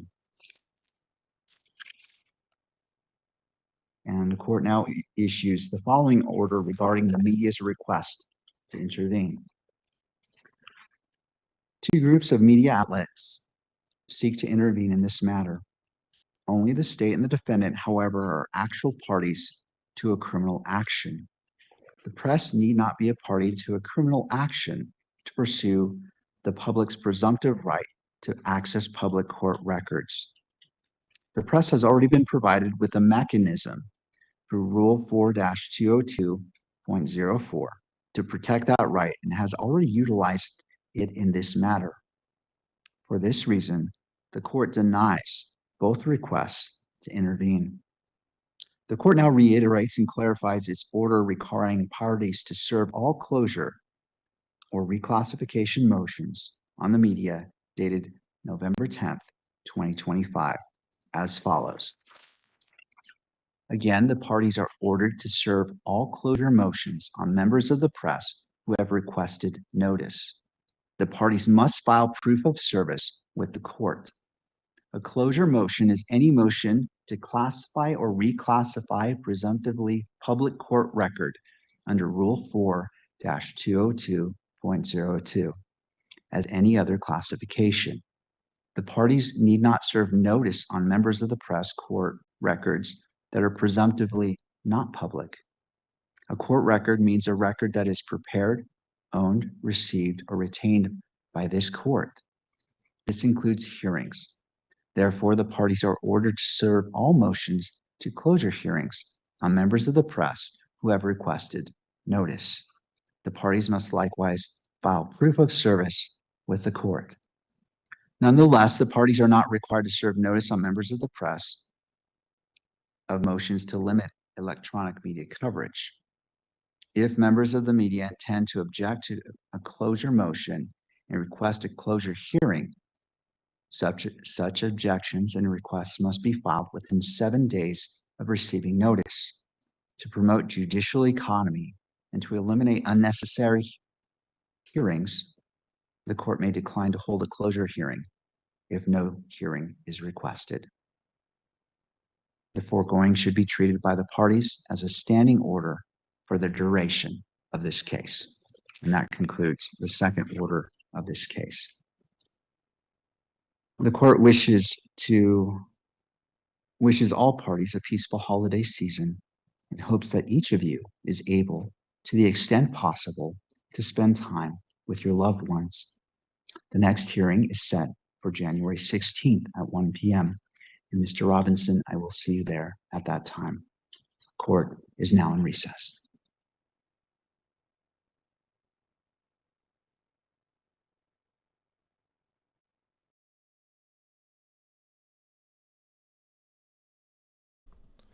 Okay, so a hearing for Tyler Robinson that happened earlier today, and that is a trial that we will continue to follow here on 13 News Now. Tyler Robinson, alleged and accused in the shooting of Charlie Kirk earlier this year on a college campus in Utah. So again, that is something that we will be covering for the duration of the process, as that is one of the big stories of the year, really, for 2025, a year that we are nearing the conclusion of. Okay, let's we've done a lot of international and national news today. Let's bring things back to Virginia now. Let's talk about some upcoming new laws that will be taking place on January 1st, which means they'll be taking place in just a matter of days here in Virginia. January 1st, 2026, there will be a number of legal reforms that officially go into action.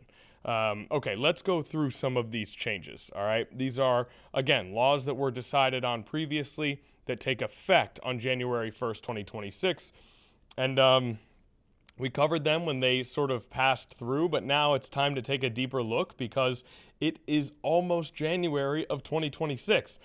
First, let's talk about the Virginia Minimum Wage Act. This is a statewide minimum wage increase to $12.77 per hour. Now, this new rate reflects the law's requirement to adjust wages annually based on changes in the Consumer Price Index for urban consumers. So if I'm reading that right, this is not a one-time change to $12.77 per hour, but rather a symptom of the new system where the wages are adjusted each year based on changes in that Consumer Price Index for urban customers. So it is likely that we'll continue to see more changes year over year when it comes to the statewide minimum wage. How about tighter baby food safety rules. And again, you're looking at 13newsnow.com, I should mention. This is our website here at 13 News Now. We have a full write-up with all of this information, including, as you can see, links that you can click on to dig a little bit further into each new law. We highly encourage you to check that out if any of this stuff piques your interest. Now, again, tighter baby food safety rules, okay? The Baby Food Protection Act will take effect in 2026. This prohibits the sale or distribution of baby food products in Virginia if that food contains toxic heavy metals such as arsenic, lead, cadmium, or mercury above the limits set by the U.S. Food and Drug Administration. Manufacturers must test every production batch, disclose test results online and on packaging, and comply with strict labeling and record-keeping requirements. So, big reforms coming to baby food sale and production that will hopefully ensure the safety of the products that your children are eating and taking in every day. So, the Baby Food Protection Act taking effect in 2026. You know, the world continues to sort of rapidly evolve when it comes to data and the use of your data. A very valuable currency now in the marketplace is personal data. Of course, much of that comes through the use of social media. And under the state's updated Virginia Consumer Data Protection Act, new privacy provisions going into effect. Companies must honor consumer requests to access, correct, delete, or transfer personal data. Consumers may opt out of the use of their data for targeted advertising, profiling, or sale.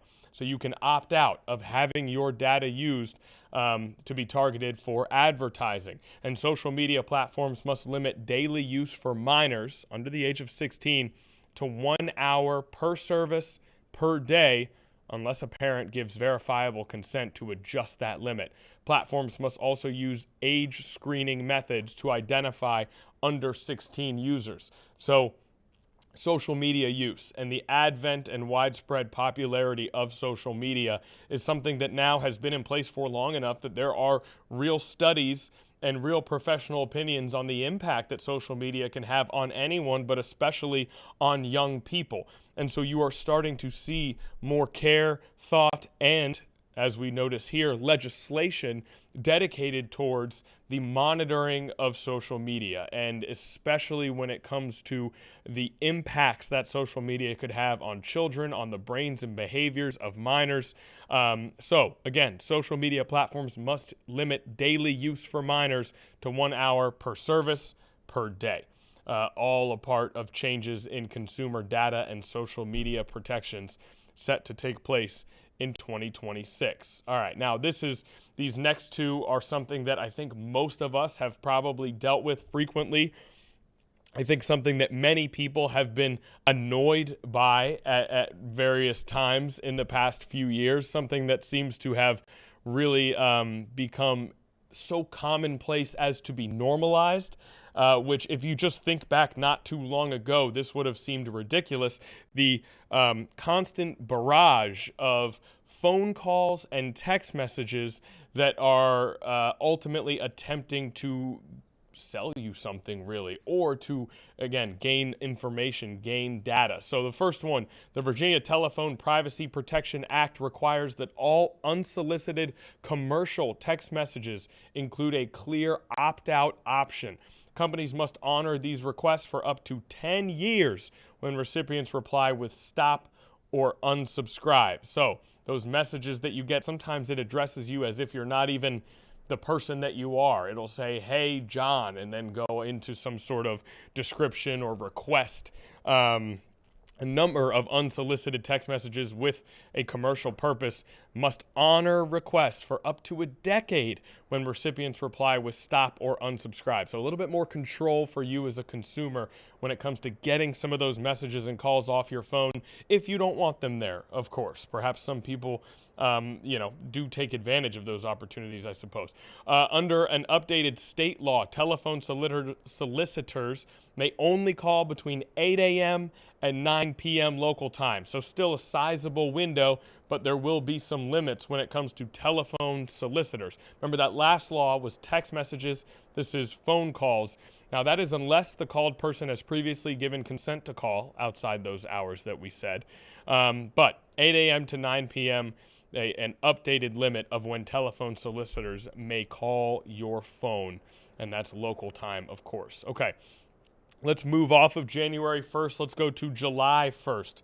July 1st of 2026, a number of laws will take effect as well once we get to the summertime. I know it's hard to think that way right now, but the summertime will be here before you know it. The new Medical Debt Protection Act limits certain collection practices and caps interest rates on overdue medical bills. The law is designed to reduce financial burdens and predatory practices associated with unpaid medical debt. So let me just, that last line. This law designed to reduce financial burdens and predatory practices associated with unpaid medical debt, ensuring that if you do have medical debt that you are still working to pay, that there are some protections for you to make sure that things don't get worse in that type of situation. But again, that law not going into effect until July. And that does it for some of our new laws there. A number on coming into effect on January 1st.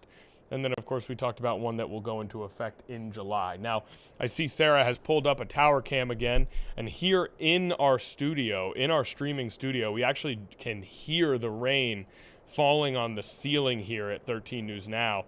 That really just picked up. And so we have a tower cam. This is the exact cam that we looked at not long ago, where you could clearly see out across the water. Now that view completely inhibited by raindrops and clouds. And look at that camera lens is completely covered there. You can see underneath our banner, you can see the boat in the foreground, but that is about it. You can just sort of make out Portsmouth across the way if you kind of squint in between droplets. But the rain has clearly begun. Could you take us to the Botanical Gardens? You already have. Sarah, one step ahead, even a couple steps ahead. So if we take this full, you can really see the rain out there at Norfolk Botanical Garden. That rain almost coming down sideways, or at least diagonal a little bit. As Taylor Stephenson told us, I mean, it's 2:32. We talked to her around 1 o'clock. She said you had about an hour to get outside and enjoy some of the warmth before that rain really kicked in. And we are seeing her predictions come to fruition, as we so often do, as it is really started coming down at the Botanical Garden and out and looking out across the water towards Portsmouth. I mean, look at that. That is just harsh, uncomfortable rain that is coming down there. You see that tree right sort of center stage there, center right, was waving in the wind just a second ago. You see the plants down below there that are waving in the wind. So just a windy, rainy day here, really kind of ruining the warmth that we were getting to enjoy. Now, on the flip side, if we go back out to the Virginia Beach oceanfront, it remains clear skies out at the Virginia Beach oceanfront. It not yet raining. When you head down towards the boardwalk, you still see some people walking around, plenty of people really, walking around out there in Virginia Beach. So a stark contrast between what we see out in Norfolk at the current time and what remains a beautiful and semi-warm day out in Virginia Beach. So we'll see if the rain makes its way over to the oceanfront. But for now, clear and dry skies, and still a nice day out at the oceanfront. And look at all the people out there. Yeah, I was going to say, if you look in the bottom right corner, you can see how windy it is with that trash bag. Great call. Yeah, great point by Sarah there. So that the bag on the trash can is what she's referring to specifically. You can see that bag sort of whipping in the wind, as it may not be raining yet, but it is still quite windy down at the oceanfront. You can see the waves sort of coming in with some ferocity as well, to kind of indicate that wind. So keeping an eye on weather all across the Hampton Roads area as we felt the raindrops start to come down on our ceiling here on the Live Impact News studio. And we'll keep you posted as that stuff develops. But again, warm, windy with rain today. And then tomorrow in the morning, it is going to be frigid cold. It's going to feel like it's in the 20s tomorrow morning, 8 a.m., 10 a.m., And that kicks off a long stretch of cold weather here, as we'll be in the 40s kind of heading all the way through next weekend. New Year's Eve will kind of be mid to high 40s. New Year's Day, same thing. So hopefully you've got an indoor event scheduled, and then on New Year's Day, maybe cuddle up and watch a good amount of football to kind of take care of staying out of that weather. Okay, now speaking of New Year's Eve, it is a celebration, right? There's a sense of hope. There's a sense of renewal. A fresh year is about to begin, and in that year, there are no limits on what you can accomplish or who you can become, and that day, that sense of hope, that sense of celebration usually comes with a lot of events and a lot of parties going on, and that is fantastic. But you want to make sure that in the course of those celebrations, you are as safe as you can possibly be, and that stands out particularly when it comes to the roads. You cannot overstate that driving while impaired is incredibly dangerous for yourself and others, and that the best thing you can do is to either stay sober if you are going to drive or find another ride from a sober person. And one of our producers, Leah, actually spoke with an advocate for a group that is organized around sober driving. And so we are going to go out and listen to that interview now as New Year's Eve approaches. Let's listen in to our producer, Leah, as she spoke with a member of that organization. ERICKSON, and I'm president. We'll start again.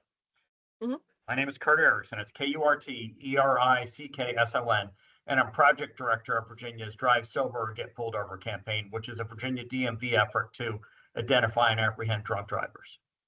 Great. Can you tell me what people should know about the campaign and maybe some important parts of why this is such an important effort every year?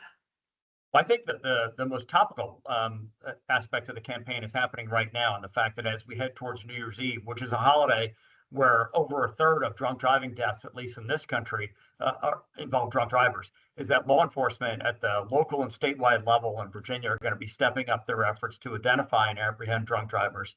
Specifically, 144 agencies, law enforcement agencies around the Commonwealth, are engaged in this effort between December 10th and including New Year's.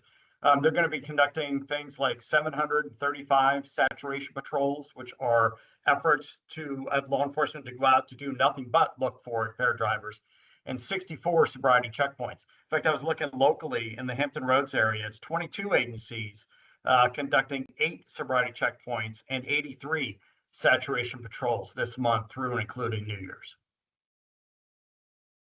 Great. And this is something that happens every year. Can you tell me a little bit about what you think people may not understand about the effort, maybe some misunderstandings about it? Well, I think in the good aspect that it's making a difference. This is the 24th year of this effort. And since 2002, when this campaign started, which is a Virginia DMV campaign, used to be called Checkpoint Strike Force, we've seen some pretty impressive results. We've seen drunk driving crashes go down by 39%, drunk driving fatalities go down by 11%. And the number of injuries, drunk driving injuries occurring on Virginia roadways have been virtually cut in half. But unfortunately, we're seeing some of these numbers go back upward. So like for 2004, the latest numbers from DMV, while drunk driving crashes and injuries are down, the number of drunk driving fatalities happening on Virginia's roadways went up. They didn't just slightly go up, they went up over 8%. And there's not a part of the Commonwealth that's immune from these trends. So while drunk driving crashes and injuries both were down in Virginia Beach, if you look at neighboring Norfolk, drunk driving crashes were up in Norfolk. They went up double-digit number. Drunk driving injuries went up by a double-digit number last year. And the number of fatalities occurring on that city's roadways doubled last year. In fact, today, right now, Virginia Beach, as a neighboring locality, that's a locality that records a drunk driving crash on average every 28 hours. So while we've made some efforts longitudinally, we've started seeing some of these numbers go back up. And that's unfortunate, especially with all the work that you guys put in. What should people do to help you kind of curb those crashes? What can people do if they see a driver that they may suspect to be under the influence or anything of the sort? That's a great question. I mean, I think the first thing for everybody is to plan your exit strategy before the evening starts. So plan how you're going to get home at the end of the evening. we've done this campaign now for 24 years. We annually survey young male drivers, which are the audience that's overrepresented in fatal car crashes where alcohol is a factor. And the latest one that we did of 1,000 young drivers in Virginia was done in August. And 96%, so virtually all, said that it was very important to plan a safe ride home before an evening of drinking, but only 69% regularly do. So we're trying to close that gap. But I think your question is a good one as well, which is what can other people do? Let's say that you're not going out for New Year's, or that you don't drink, or you're not going to a party. I think there's things that we could all do. One is to safely report drunk drivers if you suspect you're sharing a roadway with one. And the way you do that in Virginia is safely dialing #77 on your cell phone, and that will be routed to the closest state police barracks. And you can actually be an extra set of eyes for local and state law enforcement in that effort. And then secondly, I know it's cliche to say that wearing your seatbelt is your best defense against a drunk driver, but the real bottom line is that the routine wearing of seatbelts is the single most effective measure to reduce crash-related deaths and injuries. So buckle up these next couple days here as we lead up to New Year's. And if you're looking for a New Year's resolution, I can't give you a better one than wearing your seatbelt in the new year. And I feel like you might have touched on it right there, but if you have one message to drivers, what would that be? So just know what the cost, first of all, know what all the alternatives are, from designating a driver, designating a sober driver, to taxi cabs, to rideshare, to public transportation, to spending the night where you're going. But be cognizant of what the penalties are for a DUI in Virginia. Even a first offense, if you're convicted of a DUI in Virginia, you're looking at up to $2,500 in fines, up to a year in jail, having your license taken away for a year. In addition, Virginia is one of a number of states that if you do get convicted of a DUI, and it doesn't matter whether it's your first or 31st conviction, you're going to have to install in your vehicle these in-car breathalyzer devices, otherwise known as ignition interlocks, which you or anybody operating your car is going to have to blow into and to demonstrate that the driver hasn't been drinking for that car to be operable. Great, thank you so much. That was very insightful, and I've got lots of great pieces that I could work with tonight. Okay, ever important message this week, an important message all the time, but especially this week with New Year's Eve coming up. There is absolutely no excuse to get behind the wheel of a car if you are impaired. It is simply too dangerous for yourself and for others, and it is absolutely not worth it. The possible outcomes are tragic and at times fatal. And so it is just absolutely not worth it.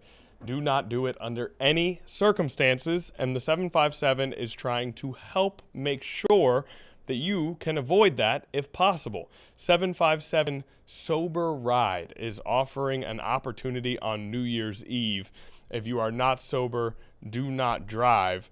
And can we take this flyer? Or is this me, Sarah, taking this? Okay, you're able to take this. So $15 off a Lyft ride for New Year's Eve. So a $15 discount on a Lyft ride for New Year's Eve. You see the website there. Get access to the code to make this happen. And those are available starting 5 p.m. Wednesday until 4 a.m. on Thursday. So we know that those things can be pricey at times, but $15 off a Lyft ride for New Year's Eve to ensure, again, that if you are impaired, you do not get behind the wheel of a car. We know that this is a message. This is not new. This is not a new precaution that is being suggested, but it is worth emphasizing. It is worth reminding again and again and again, because there's simply no scenario where if you are impaired, getting behind the wheel of a car is a good idea. There is none. Getting a Lyft, getting an Uber, calling a sober friend for a ride, calling a sober parent for a ride, whatever it is that you have to do to make sure that you do not have to drive if you are impaired, and watch out for friends and family as well. It is much, much more productive to have someone be mad at you in the moment because you won't let them drive than have them be mad at you or mad at themselves after the consequences of driving impaired have come to fruition. It is well worth a moment of your friend being upset with you or annoyed at you for you taking their keys and not letting them drive if they are impaired. And if they need, you can get them a Lyft, $15 off courtesy of 757 Sober Ride. Now, is this flyer available on our website, Sarah? I would imagine it is, but I want to double check before I give that information out. Yeah, we have the info on 13newsnow.com, and then the code for this is not available until, I believe, like an hour before the rides start on New Year's Eve. So if you go to that website right now, I don't think that you'll be able to see the code, but you will once we're in the time window for the rides. Okay, as always, top-notch information from Sarah Calloway. That is important to know. If you go to the website to get things checked out and set up early, which is very commendable, and you don't see the code, don't panic. That does not mean that the initiative is not happening. It simply means that the code does not become available until an hour before rides begin. So again, let's see. Let me see if I can find a little bit more detail. I'm on the article on our website. I would encourage everyone to go to this article to get the information just in case. It's never a bad thing to be prepared. Even if you don't think you'll be in this situation, it's important to anticipate the variables that could lead you to this spot. As Sarah's showing you exactly how to get there on our website right now. She's going to pull up a little very quick and easy tutorial on sort of where this article is for you. And again, rides of up to the program provides rides of up to $15 for individuals 21 and older who have been drinking alcohol or using drugs. At the same time, the Newport News Police Department announced it will conduct additional traffic patrols from Monday, December 29th through Saturday, January 3rd, targeting impaired driving and other traffic infractions. According to police, officers assigned to the operation will work overtime funded through a DMV traffic safety grant. Officials say this combined effort is aimed at reducing impaired driving crashes during one of the most dangerous times of the year. Again, that is key. This is one of those danger zones. That New Year's Eve time frame is one of those times where there are, let's see, we actually have information right here between 6 p.m. on December 31st, 2024 and 5:59 a.m. on January 1st, 2025. There were 42 alcohol-related crashes statewide, resulting in 27 injuries and 2 deaths. So this is proven by the numbers. Numbers don't lie. Proven out by the numbers that there are alcohol-related crashes that happened during this exact time frame, that New Year's Eve time frame last year. 27 injuries, 2 deaths, 42 alcohol-related crashes statewide. Don't think that you are immune to this possibility if you decide to drive impaired.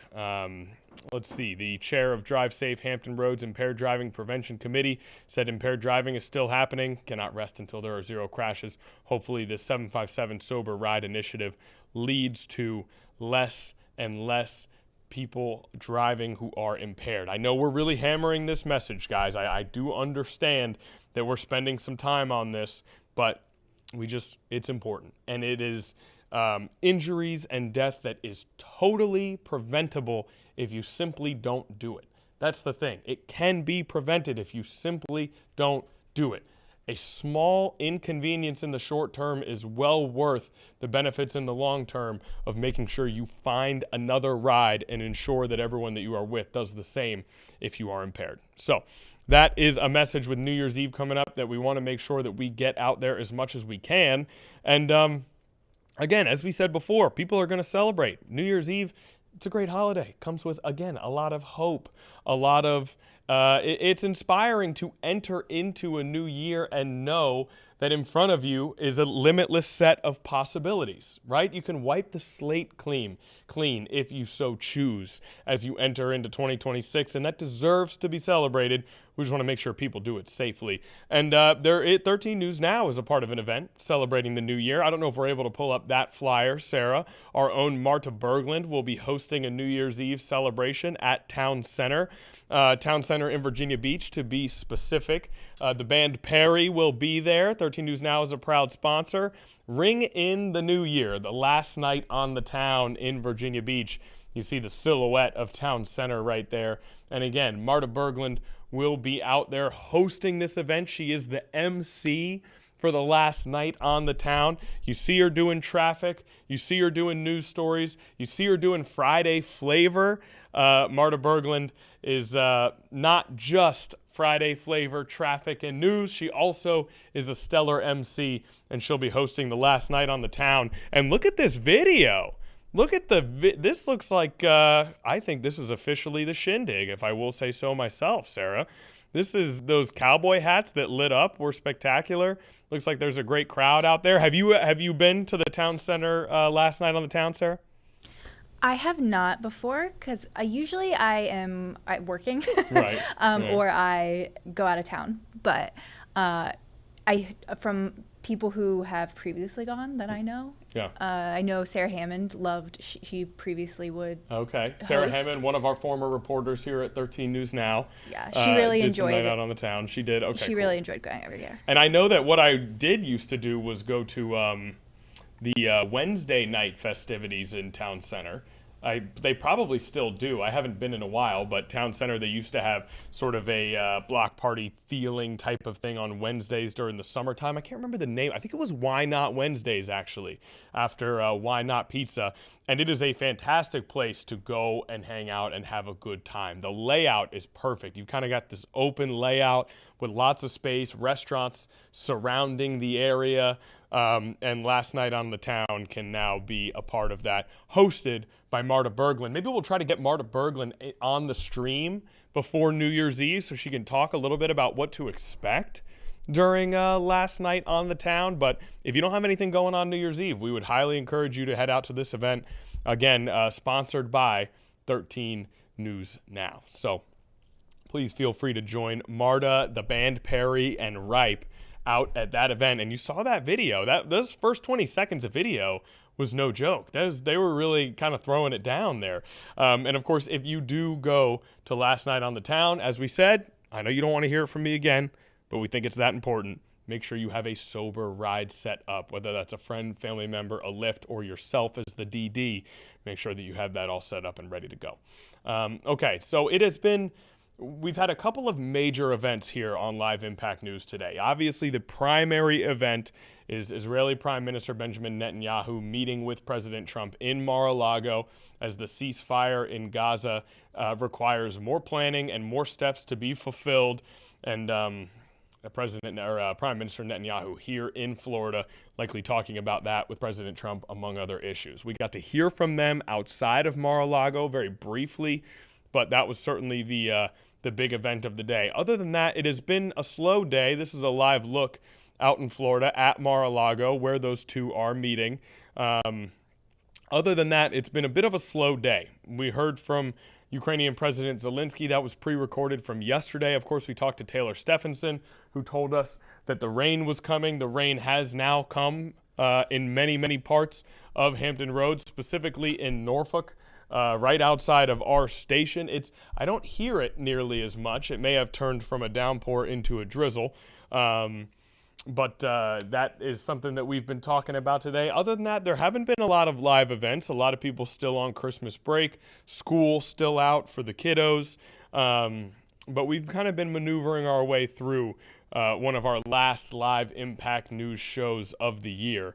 And let's do this. Should we do a little bit of travel, maybe, Sarah? Talk about what kind of traveling to expect on this Monday. Let's see. 90% of travelers will take to the roads rather than the skies to head to their New Year's celebration. So New Year's just days away. We already had our big burst of Christmas travel, but New Year's is a busy time as well.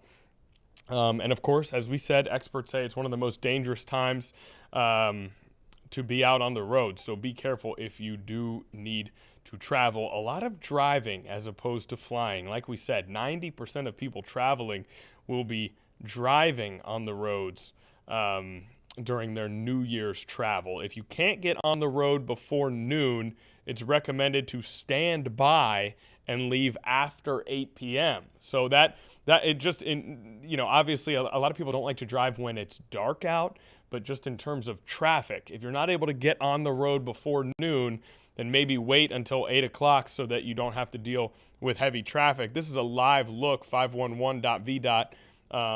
A live look at some of the traffic in Hampton Roads right now, and plenty of cars on the road, but also a steady flow. There's no real stoppages backups, but there's a lot of cars out there, that's for sure. Yeah, this is at the HRBT. This is at the HRBT. Okay, yeah, as we said, plenty of travelers, but smooth sailing from everything we can see during our brief live look. And, of course, you can see the raindrops out there on that camera lens as well. Travelers can expect minimal traffic on New Year's Eve and New Year's Day. But, as we said, drunken driving does increase into the night of New Year's Eve. So, that holiday travel, everybody focuses on Christmas and Thanksgiving, but there is some New Year's Eve travel as well. Travelers are encouraged to plan ahead to minimize exposure to high-risk driving hours. So this is all things to consider as you embark on your New Year's Eve travel, as Sarah kind of takes us around the map here to look at what we're seeing out in Hampton Roads at this point in time. As we sort of get over towards the Charlottesville area a little bit. Yeah, this is 95 heading toward DC. Okay, this is 95 towards DC. And again, better weather over there. The weather does look a little nicer over there. The sun is shining and there's not nearly as many raindrops going on. And again, there's plenty of cars, but no real traffic backups thus far that we can see. So everything is relatively clear out there, but we are continuing to monitor. And where are we here, Sarah? I-95 again, but even closer to DC. Okay, and as you get closer to those metropolis areas, you're likely to see traffic pick up. But again, there's plenty of movement out there. Crowded, perhaps people heading home for the holidays, perhaps people heading out for a New Year's destination, or perhaps it's just a regular daily travel. As like we said, here on 13 News Now Live Impact News, we're all easing our way back into the normalcy of work and routine as Christmas and Thanksgiving are in the rear view and everybody kind of starts to pick things back up for 2026. And there's one more side profile for me there. Sarah's gotten me multiple times with the side profile, but that's okay. Maybe I'll do a little extra combing tomorrow since I know that that's going to be popping off. That'll about do it for us here. Again, as we said, a bit of a slow day here on Live Impact News. A big shout out to Taylor Stephenson for joining us and not just talking weather, but, well, Taylor Stephenson's able to cover basically any topic we want to, but we learned today that she is a former chess prodigy in the state of Georgia. And she threw down the gauntlet. She welcomed all challengers and all comers when it comes to the game of chess. So a big shout out to Taylor Stephenson for joining us. And other than that, Sarah, is there anything else that we need to cover, anything else we need to look at as we close in on that 3 o'clock hour here? No, it's been kind of slow today. Yeah. I mean, we're in that week between Christmas and New Year's. Always a weird week. Yeah. You're back, but you're not back. So I don't know if anything will be too crazy for the rest of the day. We'll see. We'll see tomorrow. Now that I've said it, something's going to happen. You may have jinxed us. It's certainly possible that the jinx is on, courtesy of Sarah Calloway.